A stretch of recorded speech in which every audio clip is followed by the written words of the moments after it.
Now students देखिए, जो बच्चे एब्सेंट थे लास्ट की क्लास जरूर कर लीजिएगा, ठीक है ना। लास्ट की क्लास में हमने बहुत इंपॉर्टेंट डिस्कशन किया था। ओके, ये आपका एक डाउट था, इसको थोड़ा सा इनका बता देते हैं फिर आगे चलते हैं। क्या दिख रहा है भाई, क्या करना था?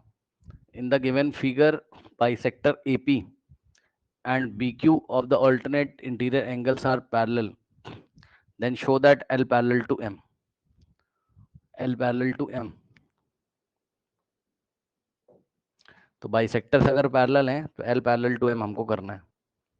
कैसे किया आपने? AP पैरेलल BQ, ठीक है,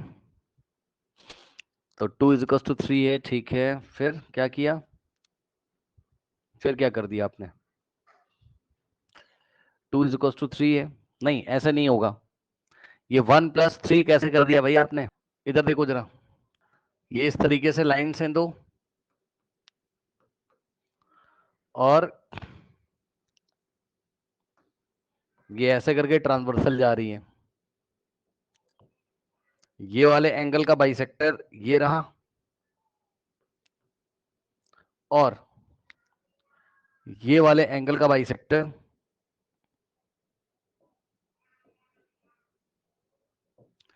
ये वाले एंगल का बाइसेक्टर ये रहा।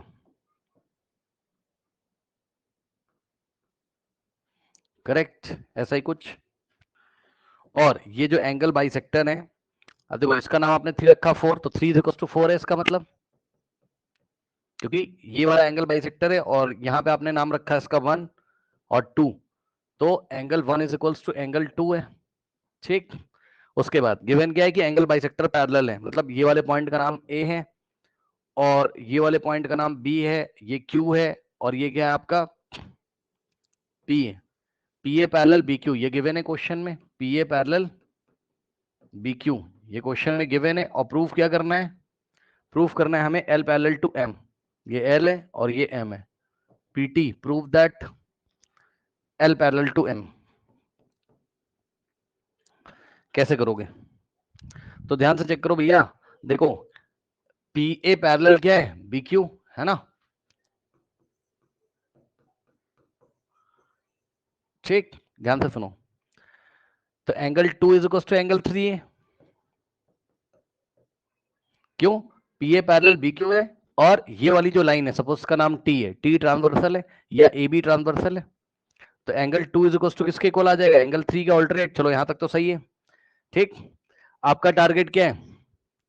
आपका टारगेट क्या है? L को M के पैरेलल करना है, यानी कि 1+2 इज इक्वल टू 3+4 करना है, ठीक।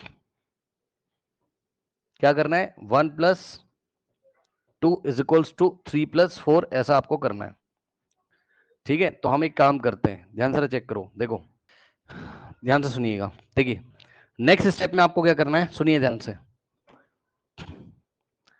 एंगल 2 की जगह क्या लिख सकते हो? 1, और एंगल 3 की जगह क्या लिख सकते हो? 4। क्यों? क्योंकि एंगल 1 किसके इक्वल है? 2 के, और 3 किसके इक्वल है? 4 के, एंगल बाइसेक्टर से।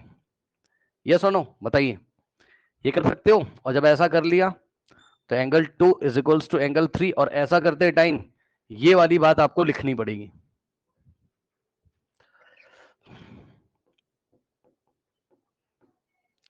ये इक्वेशन 1 बनाओगे, ये इक्वेशन 2, एडिंग 1 एंड 2।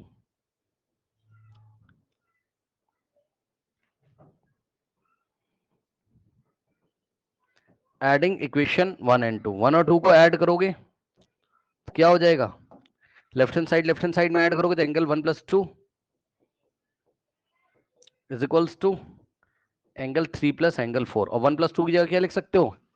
1+2 कितना है? मान लो ये वाला पॉइंट M है, तो MAB, 1+2 की जगह angle MAB is equals to, और मान लो ये वाला पॉइंट है कैपिटल N, 3+4 की जगह क्या लिखोगे? NBA। दोनों एंगल्स अब जाके इक्वल हुए, कौन से? MAB और NBA। MAB मतलब ये पूरा, और NBA यानी कि ये पूरा। अब बताओ, अगर ये वाला इसके इक्वल है तो कैसा बना रहे हैं? ऑल्टरनेट बना रहे हैं एक तरीके से।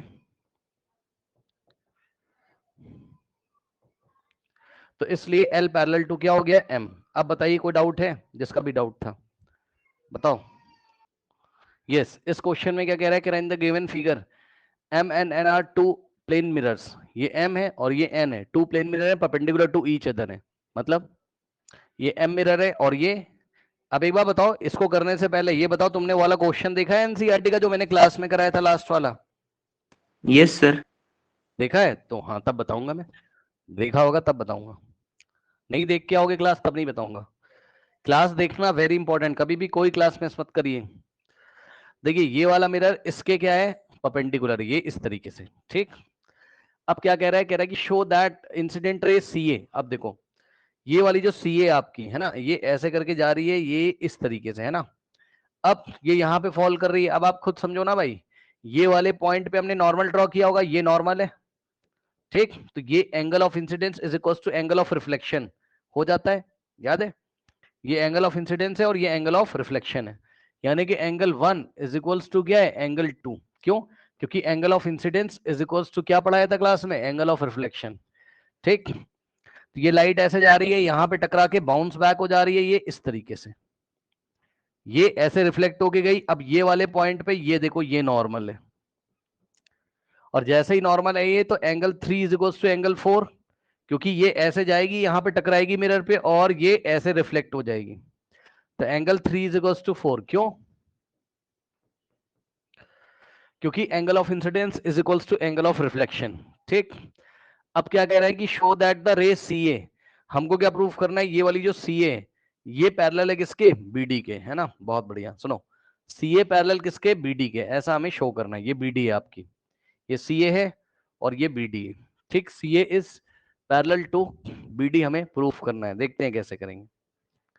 ये 1 2 के इक्वल है, तो मान लो मैंने दोनों को एक्स एक्स अगर मैं मान लूं, और इसको अगर मैं वाई वाई मान लूं, okay okay okay okay okay okay okay okay okay, ये इधर से 90 है तो ये भी इधर से 90 आ जाएगा, और ये इधर से 90 हो जाएगा, तो ये फायदा।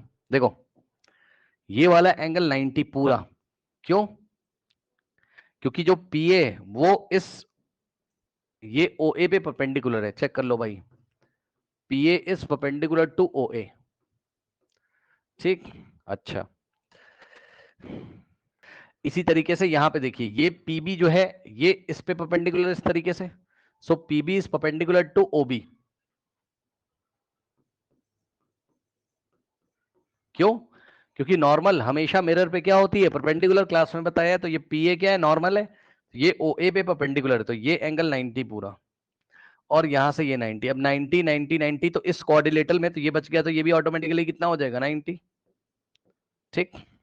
भाई चेक कर लो ना, किसी coordinator B O A P में, coordinator B O A P में, कोऑर्डिनेटर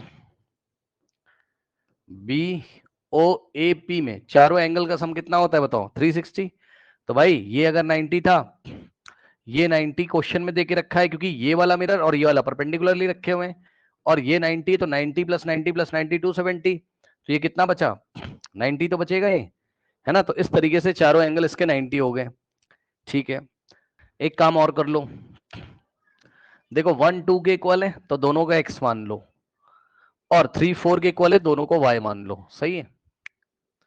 तो ये वाला एंगल x के इक्वल है और ये भी x के इक्वल है, ये तुम्हारा y के इक्वल है, तो ये भी तुम्हारा y के इक्वल है, ठीक। अब ध्यान दो स्टूडेंट्स, ट्रायंगल बीपीए ले लीजिए, बीपीए, और एंगल सम प्रॉपर्टी लगाइए। हाँ भाई जरा ध्यान से, एंगल सम प्रॉपर्टी, यानी कि एंगल बी ये वाला, यानी कि एंगल 3 प्लस ये 90 है, और प्लस ये वाला एंगल कितना है, एंगल 2 इज इक्वल्स टू 180, सही है। 90 इधर जाएगा, तो एंगल 3 और plus angle 2 is equals to 180 minus 90 90। Angle 3 की जगह कितना रखोगे बताओ, y, भाई 3 को तुमने y माना है ना, तो एंगल 3 की जगह y रखो, और 2 की जगह क्या रखोगे आप, x, है ना। या अगर आपको एक्स वाई वाला खेल नहीं खेलना है तो आप रहने दो, लेकिन अगर मान लिया तो कोई दिक्कत नहीं। चलो 3 की जगह क्या रखा आपने, y और 2 की जगह आपने क्या रखा x। ये x प्लस वाई कितना आ गया बताइए 90। अब एक बात बताओ, किसी भी इक्वेशन में अगर तुम बोथ साइड सेम नंबर से मल्टीप्लाई करो कोई फर्क नहीं पड़ता है। इसको ब्रैकेट में लिया और 2 से लेफ्ट में मल्टीप्लाई किया और 2 से राइट में, तो क्या हो जाएगा 2 into X 2x plus 2 into Y 2y is equals to 2 into 90 180। ये लीजिए, सही है। अब ध्यान देना जरा, एक बात बताओ, x की जगह तुम वापस क्या लिख सकते हो भाई, डबल ऑफ x क्या है, डबल ऑफ x क्या है, ध्यान सुनना, 2 टाइम्स x क्या है, ये पूरा एंगल ही तो है, चेक कर लो। यानी कि भाई x प्लस एक्स 2x, तो ये पूरा एंगल ही 2x है। यानी कि एंगल BAC 2x की जगह क्या लिखोगे, एंगल BAC, और प्लस इस पूरे एंगल की जगह क्या लिखोगे बताओ, डबल ऑफ y का डबल, ये पूरा एंगल क्या लिखोगे बताओ, DBA।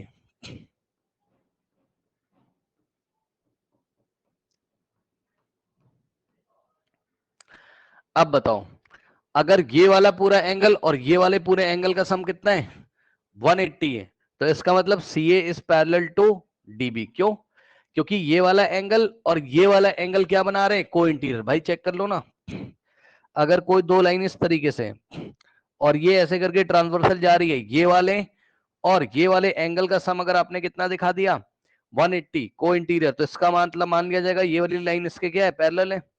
तो चेक कर लो BAC यानी कि ये वाला एंगल और प्लस DBA ये वाला एंगल, इसका और इसका सम कितना आ रहा है 180। तो इसका मतलब CA is parallel to BD, क्योंकि ये दोनों क्या बना रहे हैं, को इंटीरियर एंगल का सम। सो हम बोल सकते हैं क्या, CA is parallel to what, CA is parallel to BD। हाँ भाई बताइए, कोई समस्या बोलो जिसका भी डाउट है। ये देखो भैया, ये तो आपके साथ धोखा किया गया है, चैप्टर पूरा नहीं पढ़ाया गया है और क्वेश्चंस दे दिए गए यार इन्होंने तो सेपरेशन के। चलो कोई बात नहीं, देखते हैं। अब ये थोड़ा सा आपको मैं समझाता हूं। देखो एक काम कर रहा हूं, पहले जो लोग रिकॉर्डिंग देख रहे हैं, जब आपके पास टाइम हो ठीक, तो आप इसके सॉल्यूशन का प्लेलिस्ट देख लीजिएगा। क्वेश्चन कह रहा है which separation technique will you apply for the separation of the following. Okay, अब ध्यान से समझो बच्चों। देखिए कह रहा है sodium chloride from its solutions in water. ये देखो हमने क्या किया, सोडियम क्लोराइड लिया ठीक, और सोडियम क्लोराइड हमने लिया, यानी कि सोडियम क्लोराइड का मतलब नमक NaCl। ओके, तो NaCl का वाटर के साथ सॉल्यूशन बना हुआ है, तो कैसे सेपरेट करोगे बताओ, क्या कहते हो। ये NaCl है और साथ में क्या है, वाटर है। हाँ भाई बताइए कैसे सेपरेट करेंगे, क्या कहते हो बताओ। दोनों को सेपरेट करना है, कौन सी टेक्निक लगाओगे बताओ। इवेपोरेशन, सही है ना। इसको हम छोड़ देंगे, पानी इवेपोरेट हो जाएगा, पानी वेपर बन के उड़ जाएगा अपने आप कुछ टाइम में या कुछ दिनों में, और यहां पर आपको क्या मिलेगा NaCl। ठीक, ये हो गया evaporation. Next is ammonium chloride from a mixture containing sodium chloride and ammonium chloride. अब ध्यान से चेक करिए, अमोनियम क्लोराइड भी है और ऐसा कुछ, ये देखो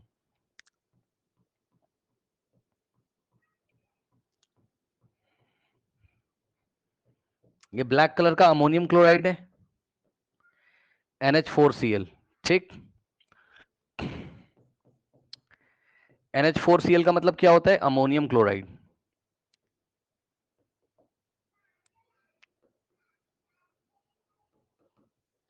ठीक, और उसके बाद इसमें बच्चों NaCl मिल गया। भाई क्वेश्चन पढ़ लीजिए, अमोनियम क्लोराइड के साथ क्या है बताइए, सोडियम क्लोराइड है ना, NaCl।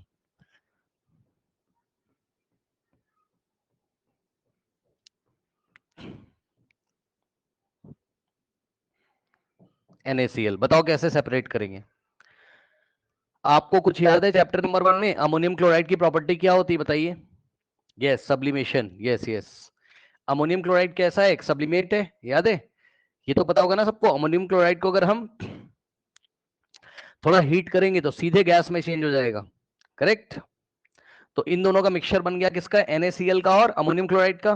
क्या करेंगे, इसको थोड़ा सा गर्म करेंगे तो NaCl तो यहीं रहेगा और अमोनियम क्लोराइड सीधे सॉलिड से किस में चेंज हो जाएगा, अमोनियम क्लोराइड सीधे सॉलिड से किस में चेंज हो जाएगा, गैस में। तो इसके गैस को फिर हम कूल कर लेंगे तो वापस से हमें क्या बन जाए, मिल जाएगा सॉलिड सोडियम क्लोराइड, याद है ना। ठीक, तो यहाँ सब्लिमेशन करेंगे सेकंड वाले में।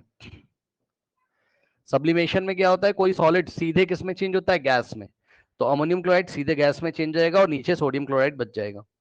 ठीक, इसके बाद next is small pieces of metal in the engine oil of car. Engine oil है इस तरीके से, ये देखिए इंजन ऑयल लिक्विड होता है, पता है ना आपको। ठीक,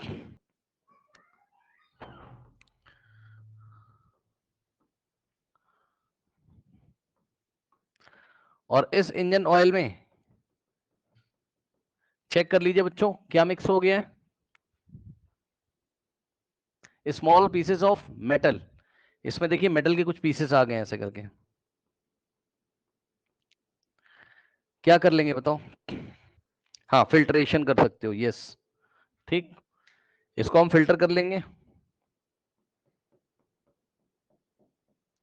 तो ऊपर ये आपके मेटल के पीसेस रह जाएंगे इस तरीके से और ऑयल नीचे चला जाएगा ऐसे, ठीक है ना। तो यहां फिल्ट्रेशन कर सकते हो।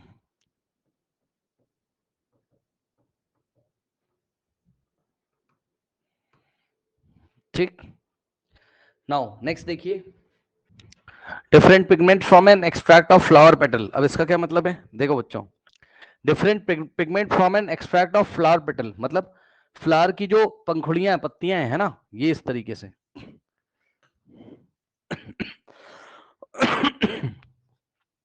इसमें डिफरेंट कलर्स होते हैं, करेक्ट।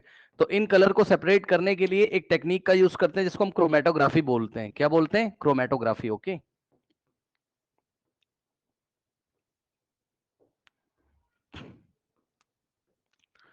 Chromatography, correct. ये बहुत गलत बात है यार, मुझे अच्छा नहीं लग रहा है। पता है क्या किया इन्होंने, सुनो, डिस्कशन में कर रहा हूँ यार, इन्होंने पता है क्या किया है, देख रहे हो इन्होंने क्या किया, सिलेबस में से हटा दिया है और यहाँ क्रोमेटोग्राफी दे दिया है। अब बताओ, मुझे अच्छा नहीं लग रहा है। ये क्रोमेटोग्राफी अपने आप में टॉपिक होता है, हाँ, कितनी गलत बात है, बुक में नहीं दिया हुआ है। चलो क्रोमेटोग्राफी में आपको थोड़ा सा बता देता हूँ होता क्या है। ये देखिए बच्चों, आप थोड़ा समझिए, पेपर क्रोमेटोग्राफी की हेल्प से मैं आपको समझाता हूँ होता क्या है, इसको थोड़ा समझिए। देखिए जैसे क्या किया हमने, यहाँ एक इंक का स्पॉट ले लिया है, इंक का, ठीक। और ये एक पेपर होता है, पेपर एक मतलब एक पेपर लिया, पेपर की स्ट्रिप, और उसमें एक बूंद इंक डाल दी, ठीक। तो यहाँ पे हमने क्या डाला, इंक। अब इंक में बहुत सारे कलर्स होते हैं, इंक में बहुत सारे क्या होते हैं, कलर्स होते हैं, ठीक। तो देखो मैं आपको ना एनसीईआरटी की इसकी सॉल्यूशन की प्लेलिस्ट भेजूंगा, जरूर देखिएगा, प्लीज जरूर देखिएगा, ठीक है ना। देखो अब यहाँ पर हमने एक सॉल्वेंट भर लिया नीचे। अब इस सॉल्वेंट में ध्यान से सुनो, ये जो ब्लैक कलर की इंक आप जो देखते हो ना, इसमें एक्चुअल में ब्लैक कलर की इंक में बहुत सारे कलर होते हैं। इसमें रेड होता है, ब्लू होता है, ग्रीन होता है, ठीक। और हर एक कलर की सॉल्वेंट के साथ डिसॉल्व होने की टेंडेंसी अलग अलग होती है। मतलब समझो, इधर देखो भाई, देखो हर एक कलर की बात समझ रहे हो, जो ब्लैक कलर की इंक है उसमें बहुत सारे कलर्स होते हैं, वो बहुत सारे कलर्स का मिक्सचर होता है, ठीक। तो जैसे ये पेपर में आप ब्लैक कलर की इंक ऐसा डालोगे तो भाई पानी क्या होगा, पेपर में ऊपर चढ़ेगा इस तरीके से। पेपर क्या करेगा, पानी को एब्जॉर्ब करेगा, तो पानी ऐसे ऊपर चढ़ेगा, धीरे धीरे धीरे धीरे पेपर गीला होगा, पानी ऊपर चढ़ेगा ऐसे करके, ठीक। अब जब पानी ऊपर चढ़ रहा होता है तो ध्यान से समझो, इस ब्लैक कलर में जो कलर पानी के साथ ज्यादा डिसॉल्व होना चाहता है वो तो आगे निकल जाता है, क्योंकि पानी जहां तक जाएगा वो कलर वहां तक जाएगा। देखो येलो कलर आपको कहां मिल रहा है, यहाँ देखो कितना दूर मिल रहा है आपको, ऊपर पानी के साथ वो चला गया है, क्योंकि येलो कलर की सॉल्युबिलिटी अलग है पानी में। फिर उसके पीछे देखो रेड कलर मिल रहा है, फिर ऑरेंज मिल रहा है, फिर ब्लू मिल रहा है, फिर वॉयलेट मिल रहा है। तो सबसे ज्यादा पानी के साथ कौन सा कलर डिसॉल्व होना चाहता है, बताओ, येलो वाला, इसलिए वो दूर तक निकल गया। फिर रेड वाला थोड़ा कम डिसॉल्व होना चाहता है, फिर ऑरेंज वाला थोड़ा कम होना चाहता है, फिर ब्लू वाला उससे भी कम होना चाहता है। तो क्रोमेटोग्राफी कौन से प्रिंसिपल पे बेस कर रही है, बताइए, क्रोमेटोग्राफी कौन से प्रिंसिपल पे बेस कर रही है। तो जवाब है डिफरेंस इन द सॉल्युबिलिटी। ये सभी कलर्स की सॉल्युबिलिटी जो है, solubility is different, solubility of all color, of all colors is different for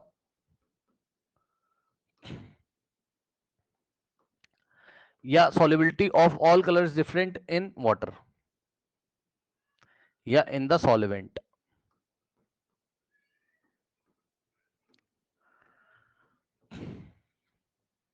तो इस तरीके से सारे कलर अलग अलग हो जाएंगे। आप इसको इस तरीके से समझ सकते हो कि आपने अपने घर में फर्श के ऊपर क्या किया है, बहुत सारे ऑब्जेक्ट रख दिए हैं। जैसे आपने लोहे की कील रख दी है, पेपर रख दिया है, थर्माकोल रख दिया है ना, ऐसे एक साथ रख दिया, फिर एक साथ सब इकट्ठा करके रख दिया, लोहे की कील, प्लास्टिक का सामान, और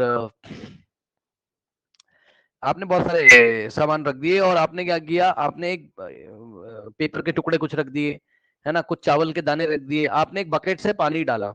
जब आप बकेट से पानी डालोगे तो जो चीज पानी के साथ चिपक के आगे जाना चाहती होगी वो आगे निकल जाएगी और बाकी सारा पीछे छूट जाएगा। जैसे कागज का टुकड़ा थोड़ा आगे निकल जाएगा, लोहे की कील पीछे रह जाएगी। ठीक उसी तरीके से जब कोई कलर आपको मिलता है तो इस कलर में बहुत सारे कलर्स होते हैं, करेक्ट। जैसे कोई फूल की पत्ती मिली आपको, ये फ्लावर पेटल मिला, अब इसमें बहुत सारे कलर्स होते हैं। इसमें क्या होते हैं, बहुत सारे कलर्स कंपोनेंट होते हैं इसमें। तो हम क्या करते हैं, इसमें से जो लिक्विड निकलता है इसका यहाँ पे ड्रॉप करेंगे, फिर इसी क्रोमेटोग्राफी टेक्निक की हेल्प से इसको सब पानी में डिप करके आप, या कोई दूसरा सॉल्वेंट होगा, जरूरी नहीं कि पानी हो, डिप करके छोड़ दोगे तो आपको अलग अलग कलर के स्पॉट्स मिलेंगे। तो समझ रहे हो क्यों अलग अलग कलर हो जा रहा है, क्योंकि पानी ऊपर चढ़ रहा है तो पानी के साथ जो कलर जाना चाह रहा होगा, जो ज्यादा सॉल्युबल होगा वो ऊपर तक निकल जाएगा, उसके पीछे लेस सॉल्युबल वाला, उसके पीछे लेस सॉल्युबल वाला, उसके पीछे लेस सॉल्युबल वाला। बताइए कोई समस्या है? इसी प्रोसेस को हम क्रोमेटोग्राफी बोलते हैं। बताइए कोई डाउट है, बताइए। नहीं, ठीक। तो बस फूल की पत्ती या किसी फ्लावर में जितने भी कलर्स होते हैं उससे कलर सेपरेट करने की टेक्निक होती है क्रोमेटोग्राफी। अब सुनो भाई, आपको एक काम करना है, जो लोग भी देख रहे हैं भैया ये काम कर लेना प्लीज, ये मेरी रिक्वेस्ट है, नहीं तो फिर आप गए फिर काम से, समझ लो चैप्टर तो आपने समझ लिया, कोई दिक्कत नहीं है ना। जब भी टाइम हो तो ये काम कर लेना। अभी मैं भेज देता हूँ, नहीं मैं भूल जाऊंगा फिर प्रॉब्लम हो जाएगी। ये अब आप धीरे धीरे 2-2 क्वेश्चन 3-3 क्वेश्चन डेली करके करते रहिए, इसमें आपको नोट्स भी मिल जाएंगे। ये प्लेलिस्ट मैंने भेज दी, जब आपके पास टाइम है उसको स्टार्ट कर लीजिएगा, ठीक है। बहुत लेंथी प्लेलिस्ट होती है, एक किया, दूसरा किया, तीसरा किया, सारे क्वेश्चंस दिन में एक बार, दिन में एक वीडियो देख ली, दूसरी नोट्स बनाइए कॉपी में, ओके। और जब ये हो जाए कंप्लीट तो आप करोगे क्या, इसका एनसीईआरटी एग्जाम्पलर यहाँ मैं डिस्कस कर रहा हूँ, कोई दिक्कत नहीं है, आपको वहाँ नोट्स में मिल जाएंगे, आपका और अच्छा तैयार हो जाएगा, भागिए मत, समय दीजिए। दोनों भेज दिए, प्लेलिस्ट आप कंप्लीट कर लीजिए, ठीक है। चलो अब हम आगे डिस्कस करते हैं बच्चों। डिस्कशन तो हम करेंगे ही, समझाएंगे भी आपको, लेकिन नोट्स वगैरह वहां से आप एक बार देखिए, आपको 2 बार देखोगे अच्छा लगेगा आपको। बटर फ्रॉम कर्ड, अब देखो बच्चों, ये होता है सेंट्रीफ्यूगेशन की हेल्प से सेपरेट होता है। कैसे सेपरेट होता है ये, सेंट्रीफ्यूगेशन, ओके। ये देखिए, अब यहां बस टेक्निक बताई गई है, नाम बताया गया है। अब आइए इसको थोड़ा डिस्कस कर लेते हैं बच्चों, सेंट्रीफ्यूगेशन में क्या होता है। ठीक, देखो हमें बटर अलग करना है किसमें से, कर्ड में से, ठीक।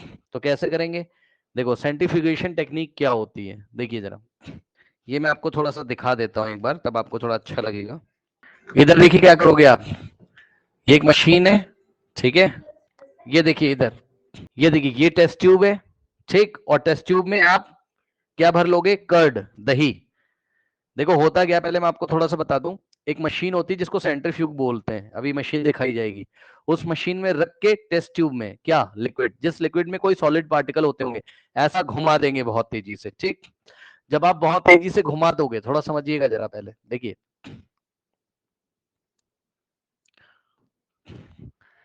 अभी मशीन आपको दिखाते हैं। इस मशीन में बच्चों ऐसे करके टेस्ट ट्यूब रखोगे आप, ये छोटे छोटे होल्स बने रहते हैं, ठीक।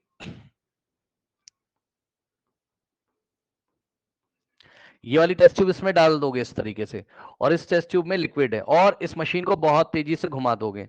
इस मशीन को जब ऐसे तेजी से आप घुमा दोगे, मोटर लगी होती है, मशीन घूम जाएगी। अब मशीन जब घूम जाएगी तो ये टेस्ट ट्यूब सारी ऐसी हो जाती है। पहले ये टेस्ट ट्यूब ऐसी थी, ऐसी। अब जैसे इसको आपने घुमा दिया, ये टेस्ट ट्यूब ऐसे हो जाती है, ऐसे, है ना, मशीन के घूमने की वजह से। और बाहर की तरफ एक फोर्स लगता है जिसको हम सेंट्रीफ्यूगल फोर्स बोलते हैं। कौन सा फोर्स बोलते हैं? सेंट्रीफ्यूगल फोर्स बोलते हैं। तो जितने भी सॉलिड होंगे उस पे भाई फोर्स लगेगा, वो कहां आ जाएगा? बाहर की तरफ।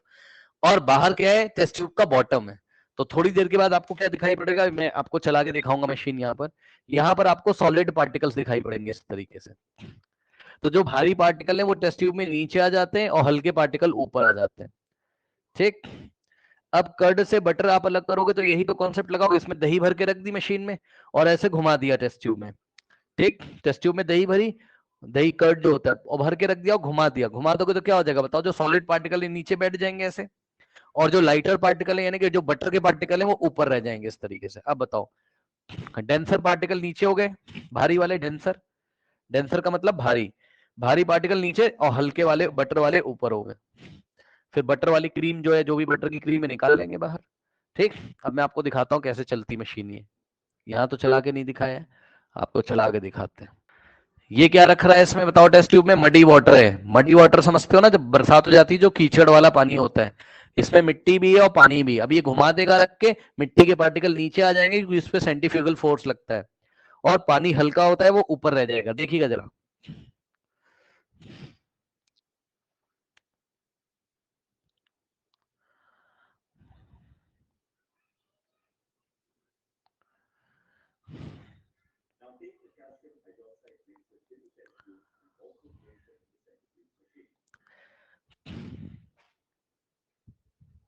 एक तरफ कैल्शियम हाइड्रोक्साइड का भी सॉल्यूशन रख रहा है, रखने दो, कोई बात नहीं है।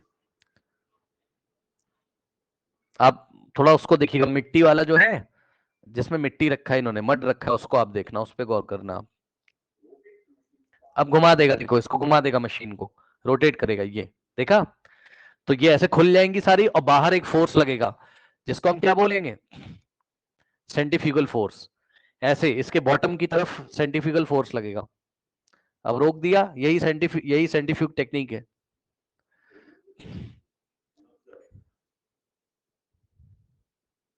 ये देखो मिट्टी नीचे बैठ गई है, ये मिट्टी नीचे बैठ गई है। क्यों? क्योंकि मिट्टी पे जब ये ऐसे घूम रही थी खुल के तो बाहर ऐसे सेंट्रीफ्यूगल फोर्स लग रहा था टेस्ट ट्यूब के बॉटम की तरफ। इसको मत देखो, कैल्शियम हाइड्रोक्साइड। हाँ, अच्छा ठीक है, कोई सॉलिड पार्टिकल इनके पास था, उस पर हम चर्चा नहीं करेंगे, वो छोड़ो आप। अगर आप इसका स्क्रीनशॉट लेना चाहते हैं तो आप ले सकते हो। In a centrifuge, if we rotate the substance, experience centrifugal force away from the center. Centre से, ये सेंटर है, और सेंटर से बाहर की तरफ फोर्स लगेगा। ये सेंटर है और सेंटर से ऐसे बाहर की तरफ फोर्स लगेगा, मिट्टी यहां बैठ जाएगी, हैवी पार्टिकल। बस दही में भी ऐसे करते हैं, दही इसमें डाला तो जो दही के डेंसर भारी पार्टिकल यहाँ, और यहाँ बटर मिल जाता है ऊपर, लाइटर पार्टिकल, लाइटर हल्के, उसको बाहर निकाल लेते हैं।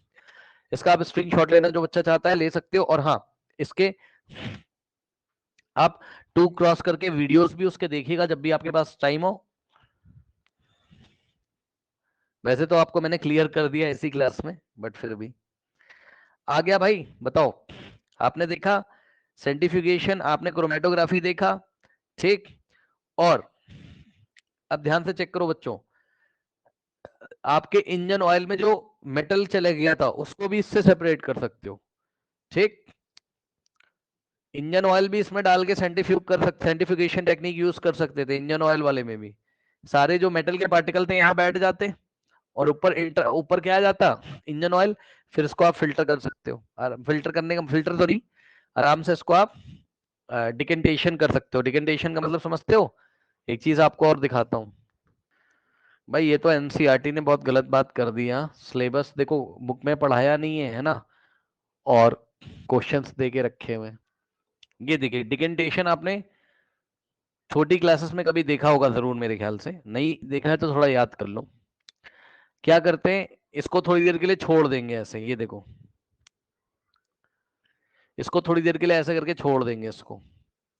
मान लो इसमें बालू है और पानी है, ठीक, मिट्टी और, अरे सैंड, सैंड का मतलब बालू है ना, और पानी, इसको छोड़ दोगे तो बालू के पार्टिकल क्या होंगे, नीचे बैठ जाएंगे ना, ग्रेविटी की वजह से, ग्रेविटेशनल फोर्स की वजह से नीचे बैठ जाएंगे, पानी ऊपर रहेगा। फिर हम क्या करेंगे, इसको जो सैंड होती है इसको सेडिमेंट बोलते हैं। फिर ऐसे इसको धीरे धीरे धीरे धीरे पानी डालेंगे, पानी यहाँ चला जाएगा, क्लियर वाटर यहाँ मिलेगा और सैंड यहाँ मिल जाएगी। इसको हम क्या बोलते हैं, डिकेंटेशन। ये डिकेंटेशन प्रोसेस है। तो यही मैंने आपको बताया, इंजन ऑयल में जब आप सेंट्रीफ्यूगेशन टेक्निक लगा दोगे तो क्या होगा, आपके पास एक टेस्ट ट्यूब मिलेगी इस तरीके से। इस टेस्ट ट्यूब में सेंट्रीफ्यूगेशन करने के बाद यहाँ मेटल के पार्टिकल बैठ जाएंगे, डेंसर है, यहाँ मेटल पार्टिकल्स आपको मिल जाएंगे, और ऊपर क्या मिलेगा आपको, इंजन ऑयल। फिर हम क्या करेंगे, इसको डिकेंटेशन कर लेंगे, धीरे धीरे इंजन ऑयल निकाल लेंगे, है ना, धीरे धीरे ऐसा पार करेंगे, इसमें उड़े लेंगे, इंजन ऑयल बाहर हो जाएगा और यहाँ आपको मेटल मिल जाएगा। ठीक, ऐसे भी कर सकते थे। इसके बाद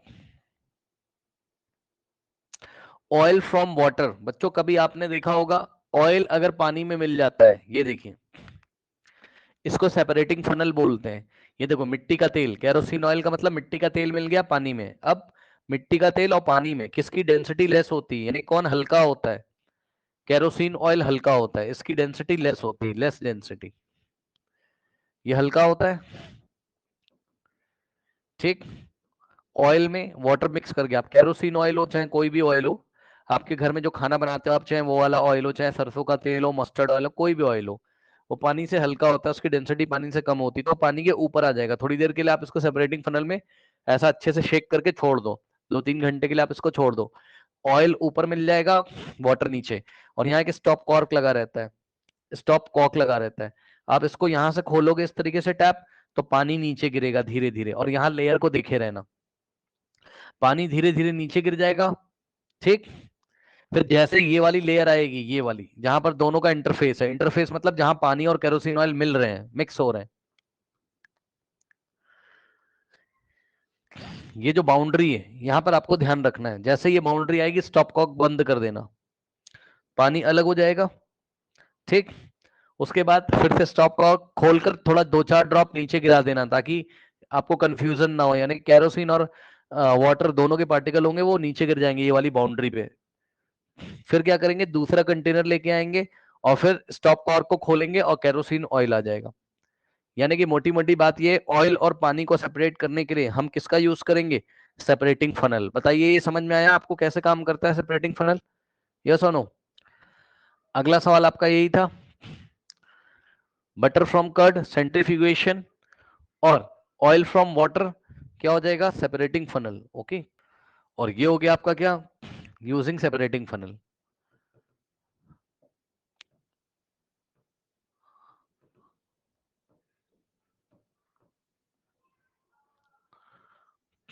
इसके बाद टी लीव्स फ्रॉम टी, हाँ भाई चाय कैसे बनाते हो, ये तो बड़ा सिंपल है यार, फिल्ट्रेशन है ना। चाय की पत्ती कैसे अलग करते हो, चाय से छानते हो ना, उसको छान लेते हो, फिल्ट्रेशन। ठीक, तो ये तो सिंपल सा है, सबको पता है कैसे करेंगे, tea leaves from T, filtration.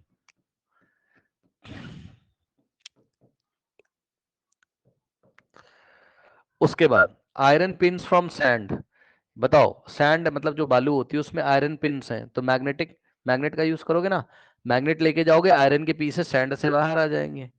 ठीक, मैग्नेटिक सेपरेशन।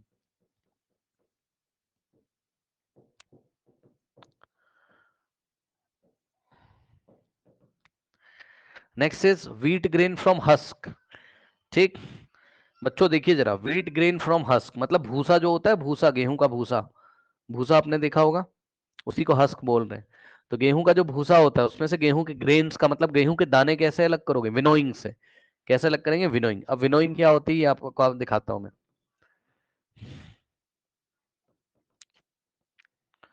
विनोइंग क्या होती है मैं आपको दिखाता हूँ।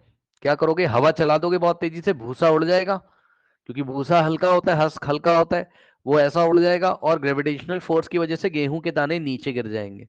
ये देखिए विनोइंग, ये देखिए बच्चों विनोइंग कैसे कर रहा है ये लड़का, विनोइंग देखिए, देखो भूसा उड़ जा रहा है सारा, हस्क उड़ जा रहा है, और गेहूं के दाने जो है भारी हैं तो वो नीचे ग्रेविटेशनल फोर्स की वजह से गिर रहे हैं। भूसा उड़ के दूर चला जाएगा, हस्क। देखा आपने, बताइए, समझ गए? ये देखिए इन लेडीज को देखिए,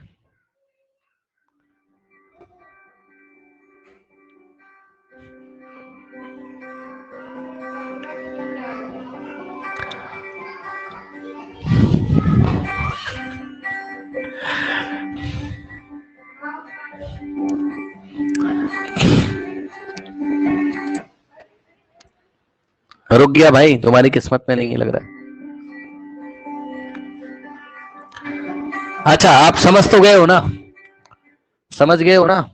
ये सुनो, क्लियर है? बताइए, देखा भी होगा आपने कभी रूरल एरियाज में। अब इसको स्टॉप करते हैं बच्चों, कल फिर से डिस्कस करेंगे, ओके? सेपरेशन का क्वेश्चन 5 नंबर का मेरे ख्याल से तो भाई नहीं आना चाहिए, पता है क्यों? क्योंकि इन्होंने टेक्निक तो पढ़ाई नहीं नई वाली बुक में। जब इन्होंने टेक्निक पढ़ाते थे ना तब 5 नंबर में आता था, ये तो मैं भी मानता हूँ। भाई देखो बड़ा खराब कर, मैं क्या बताऊं, अपने टीचर से पूछो ये बात, पता है अगर वो पुराने सिलेबस के अकॉर्डिंग दे देगा तब क्या कर लोगे बताओ? समझ रहे हो? तो अब यहाँ पर जो जो आ रहा है वो मैं डिस्कस कर दे रहा हूँ। प्लेलिस्ट मैंने आपको भेज दी है, टाइम निकाल के रात भर जाग के बैठ के देखो, ठीक?